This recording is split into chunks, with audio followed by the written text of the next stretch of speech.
ప్రియమైన ఆధ్యాత్మిక మిత్రులకు శ్రేయోభిలాషులకు మా మూర్తీస్ ట్రావెల్ సర్క్యూట్ ఛానల్ తరపున స్వాగత సుమాంజలి.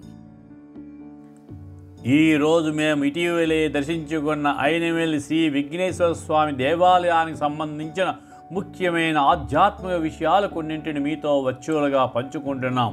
దయచేసి తిలకించి ఆ విఘ్న వినాయకుడి ఆశీర్వాదాలను పొందండి. ఈ దేవాలయం ఆంధ్రప్రదేశ్ రాష్ట్రంలోని డాక్టర్ బిఆర్ అంబేద్కర్ కోనసీమ జిల్లాలో ఐనవెల్లి అనే గ్రామంలో నెలకొని ఉంది. కోనసీమ అందాల మధ్య వృద్ధ వశిష్ఠ నదీ తీరాన విశాలమైన ప్రాంగణంలో నిత్యము ప్రభాత సమయంలో మంగళ వాద్యాల మధ్య వేద మంత్రాచరణల మధ్య ఉదయం దక్షిణాధిముఖుడై భక్తులకు దర్శనం ఇస్తూ ఉంటారు ఈ స్వామివారు. సాధారణంగా దేవాలయాల్లోని విగ్రహాలు తూర్పుముఖంగా ఉంటాయి. కానీ ఐనవెల్లి సిద్ధి వినాయకుడి క్షేత్రంలోని స్వామివారు దక్షిణముఖంగా భక్తులకు దర్శనమిస్తూ ఉంటారు. దక్షిణముఖంగా కొలువైన ఈ సిద్ధి వినాయకుడిని దర్శించుకుంటే విఘ్నాలు తొలగిపోయి చేపట్టిన ప్రతి పనిలోని విజయం సొంతమవుతుందని భక్తుల ప్రగాఢ నమ్మకము. అలాగే ఈ ఊళ్ళో ఇళ్లకు సింహద్వారాలను దక్షిణముఖంగా ఏర్పాటు చేసిన వారు సుఖశాంతులతో ఉంటారని, వాళ్ళు చేపట్టిన పనులు ఎలాంటి విఘ్నాలు లేకుండా పూర్తవుతాయని ఓ నమ్మకము. ఇక్కడ అర్చకులు శైవాగమ పద్ధతిలో పూజలు చేస్తూ ఉంటారు. ఐనవెల్లి శ్రీ వినాయక ఆలయం ఒక అద్భుతమైన ఆధ్యాత్మిక ప్రదేశం మాత్రమే కాదు, ఇది భక్తి, జ్ఞానము మరియు సమృద్ధి యొక్క చిహ్నంగా నిలుస్తోంది. ఈ దేవాలయంలో 2 గోపురాలు ఉన్నాయి. దక్షిణ సింహద్వారం గుండా లోపలికి ప్రవేశించితే ఆ సిద్ధి వినాయకుడిని దర్శించుకోవచ్చు. తూర్పు సింహద్వారం గుండా వెళ్తే విశ్వేశ్వర స్వామిని దర్శించుకోవచ్చు. విశాల ప్రాంగణం గల ఈ సిద్ధి వినాయక స్వామి ఆలయ ప్రాకారంలో అన్నపూర్ణ సమేత విశ్వేశ్వరాలయము, శ్రీ భూసమేత కేశవస్వామి ఆలయము, ఈశాన్య భాగంలో కాలభైరవ స్వామి ఆలయము ఉన్నాయి. అందుకే ఈ ఆలయం పాంచాయతన క్షేత్రంగా కూడా ప్రసిద్ధి చెందింది. మొదట్లో ఈ ఆలయానికి కేశవస్వామి క్షేత్రపాలకుడుగా ఉండేవాడు. అయితే తూర్పు చాళుక్యుల కాలంలో ఆలయ పునరుద్ధరణ జరిగినప్పుడు కాలభైరవుని క్షేత్రపాలకుడిగా ప్రతిష్ఠించినట్లు చారిత్రక శాసనాల వలన తెలుస్తోంది. ఇక్కడ సిద్ధి వినాయక స్వామికి ప్రతి నిత్యము రుద్రాభిషేకాలు, అష్టోత్తర పుష్పార్చన, పుష్పక పూజ, అన్నప్రాసన, అక్షరాభ్యాసాలు విశేషంగా జరుగుతూ ఉంటాయి. ఉభయ చవితి తిథుల్లోనూ, దశమి ఏకాదశి తిథుల్లోనూ, పర్వదినాల్లోనూ ఈ స్వామికి విశేష పూజలు జరుగుతాయి. శంకరహర చతుర్థి నాడు ఈ స్వామివారికి ప్రత్యేకంగా గరిక పూజలు చేస్తారు.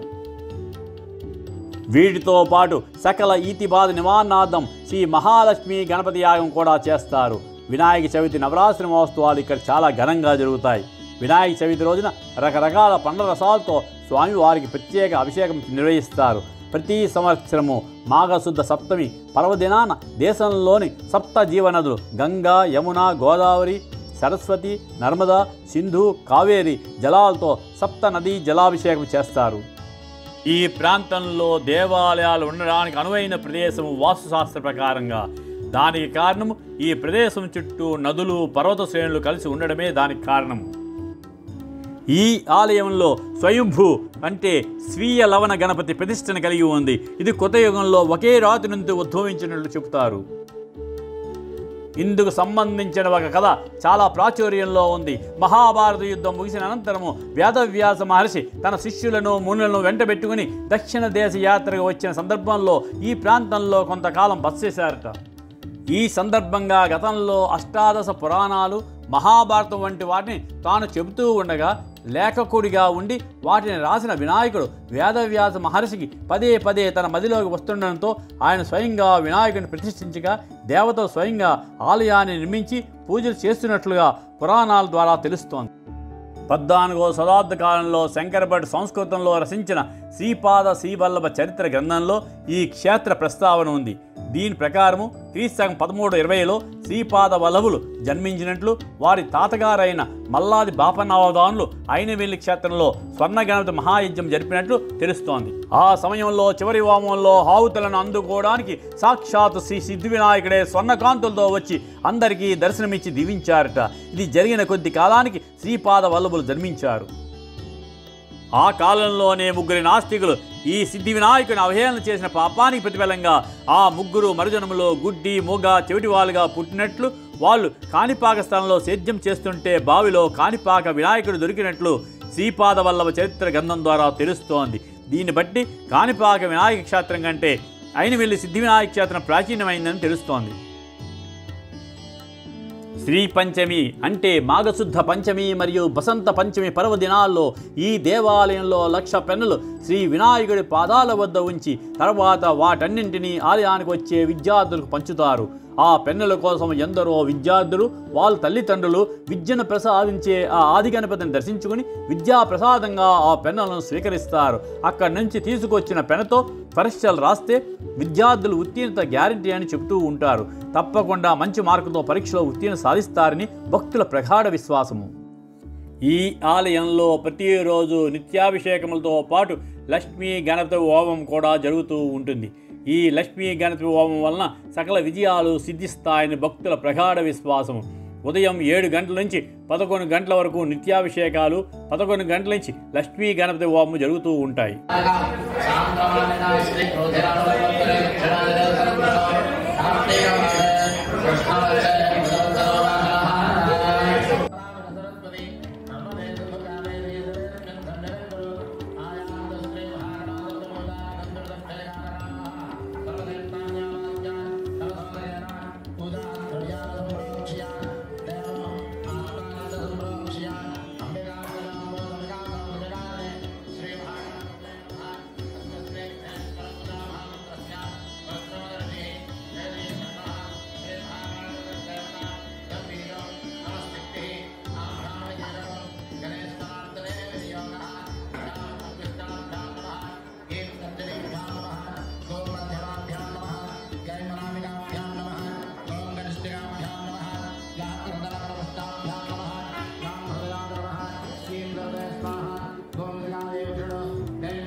గణపతయే నమః అనుకుంటూ చూసుకోనండి. మన వ్యాపారం బాగుండాలన్నా, వ్యవసాయం బాగుండాలన్నా, ఉద్యోగం అభివృద్ధి చెందాలన్నా, మన ఇంట్లో అష్టలక్ష్ములు కొలువై ఉండాలన్నా ఈ లక్ష్మీగణపతి అనుగ్రహం ఉండాలి.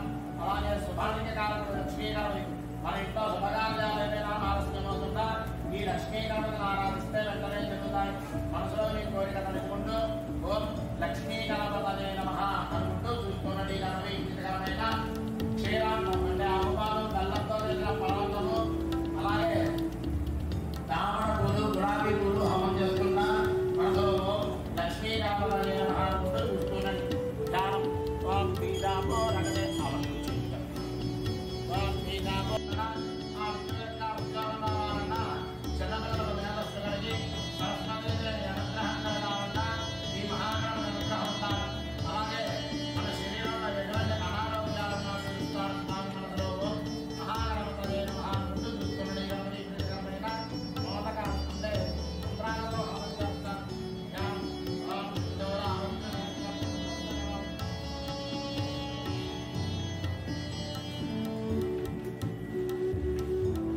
ఈ ఆలయంలో నిత్యాన్నదానం జరుగుతూ ఉంటుంది. సుదూర ప్రాంతాల నుంచి వచ్చే భక్తుల సౌకర్యార్థము అన్నదానం చక్కగా నిర్వహిస్తున్నారు దేవస్థానం వారు. ఈ నిత్యాన్నదానానికి విరాళాలు ఇవ్వదలిచిన వారు ఆన్లైన్ ద్వారా కానీ లేదా దేవస్థాన కౌంటర్లో నేరుగా సంప్రదించవచ్చు.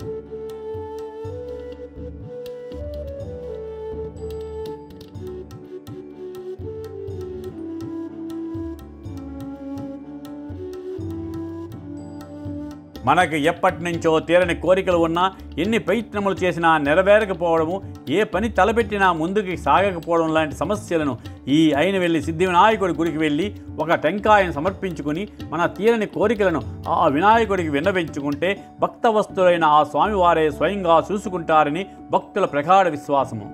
ఈ అయినవెల్లి గణపతికి గరిక పూజలన్నా కొబ్బరికాయలన్నా ఎంతో ఇష్టము. అందుకే ఈ క్షేత్రం గరిక పూజలకు కొబ్బరికాయలకు పెట్టిన పేరయింది.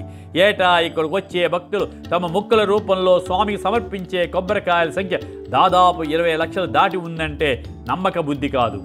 ఇక్కడ కార్తీక మాసంలోనూ కృష్ణాష్టమి పర్వదినాల్లో గ్రామోత్సవం పేరుతో స్వామిని పురవీధుల్లో ఊరేగించే ఆచారం ఉంది. ఆ ఉత్సవాన్ని చూసేందుకు ఎందరో భక్తులు ఆ తరలి వస్తారు.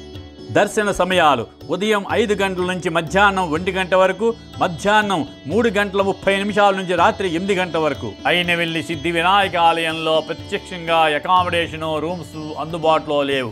కానీ సమీపంలోని అమలాపురము, కాకినాడ పట్టణాల్లో హోటల్స్ మరియు గెస్ట్ హౌస్లు అందుబాటులో ఉన్నాయి. ఇవి ఆన్లైన్ ద్వారా బుక్ చేసుకోవచ్చు. ఈ ఆలయము అమలాపురం నుంచి 11 కిలోమీటర్సు, రాజమండ్రి నుంచి 60 కిలోమీటర్సు మరియు కాకినాడ నుంచి 65 కిలోమీటర్ల దూరంలో ఉంది. ఈ నగరాలను సులభంగా ఇక్కడికి చేరుకోవచ్చు. సమీప దేశీయ విమానాశ్రయం రాజమండ్రి 75 కిలోమీటర్ల దూరంలో ఉంది. సమీప అంతర్జాతీయ విమానాశ్రయం విజయవాడలో ఉంది. సమీప రైల్వే స్టేషన్ రాజమండ్రి మరియు కాకినాడ.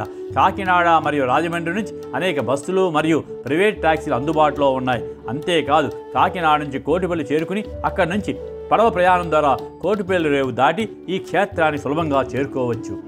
ఈ వరసిద్ధి వినాయకుడిని భక్తిగా మదిలో తలుచుకుని ఏ కార్యం తలపెట్టినా జయప్రదం కావాలని ఆకాంక్షిస్తూ అయినవెల్లి క్షేత్రాన్ని దర్శించండి. ఆయన కృపా కటాక్షాలు మెండుగా మీ మీద పడతాయి. మా ప్రతి వీడియోను చివరి వరకు తిలకించి తప్పక లైక్ చేయండి, షేర్ చేయండి, సబ్స్క్రైబ్ చేయండి. పక్కనే ఉన్న బెల్ ఐకాన్ మీద ప్రెస్ చేయడం మర్చిపోవద్దు. ఇవి మా ఈనాటి సందర్శన అంశాలు. మరి ఒక అంశంతో మళ్ళీ కలుద్దాం. Thank you.